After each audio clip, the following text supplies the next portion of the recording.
The FCA has been accused, not least by you, of dragging its feet in the past. Why do you think it's taking a tough line now? Possibly two things. One is the regulation coming from Europe that we've been working on, MiFID II, is on the horizon. So really they had to look at the conflicts and the regulation that will come in. But secondly, I think because of a number of voices that have come together, talking about the conflicts in the industry, the mis-selling, the way that customers have been treated so unfairly for decades, ourselves, people like David Pitt Watson, yourself, other individuals. I think it's all the voices have been relentless. So I don't think they had very many places to hide. You've locked horns several times over the years with Daniel Godfrey, the former chief executive of the Investment Association. Ironically, it's his ousting as head of that organisation for being effectively too consumer friendly. That appears to have been the catalyst for what's happened since.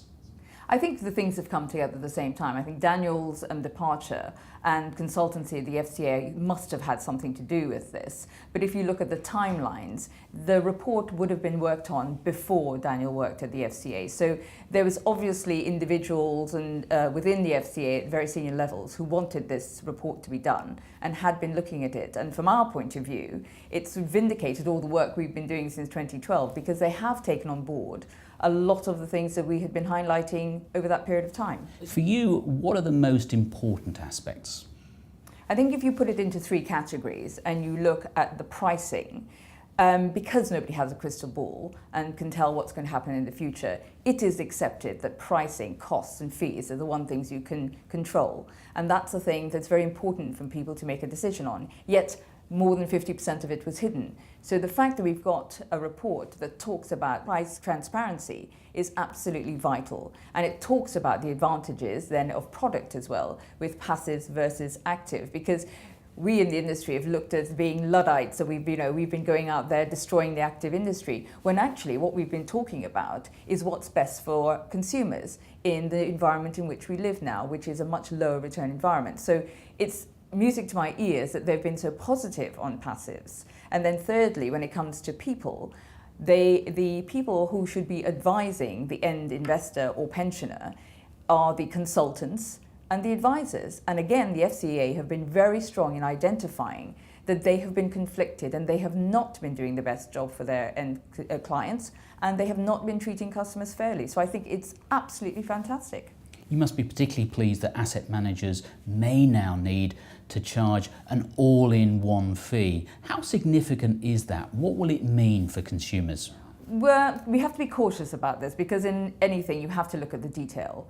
And we have been talking about a total cost of investing number for years. The problem is that if you only have that one number, a manager could be disenfranchised when it comes to dealing. So it could be that when they look at that one number, they decide that they're not going to do what's best for the investor and they're not going to follow any asset allocation changes because they want to keep the profit or they want to inflate their profits. So I think you have to be very, very careful about how that single number is policed. You and I both know that this is a very powerful industry, very well connected, very well resourced. It has a very active lobbying arm. I assume you expect it to fight this all the way. Oh, I'm sure they're out in arms the very next day.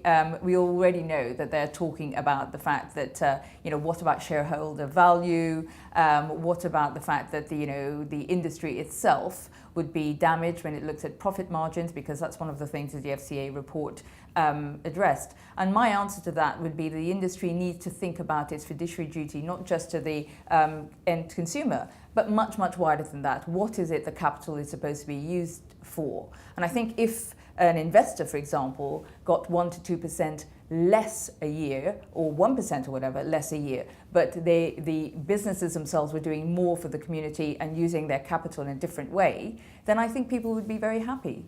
And when the final report comes out, probably in the second quarter of next year, what do you expect it to look like? Will it be similar to the interim report? I hope the FCA unreservedly rejects the lobbying, because it is going to be phenomenal, as you say. They're very deep pockets and there are lots of relationships that sit with Treasury and politicians, etc. And I hope that the FCA is very, very strong in putting the customer at the centre of any decision they go forwards. And my obviously wish would be that the end result is very much in line with the report we saw published last Friday.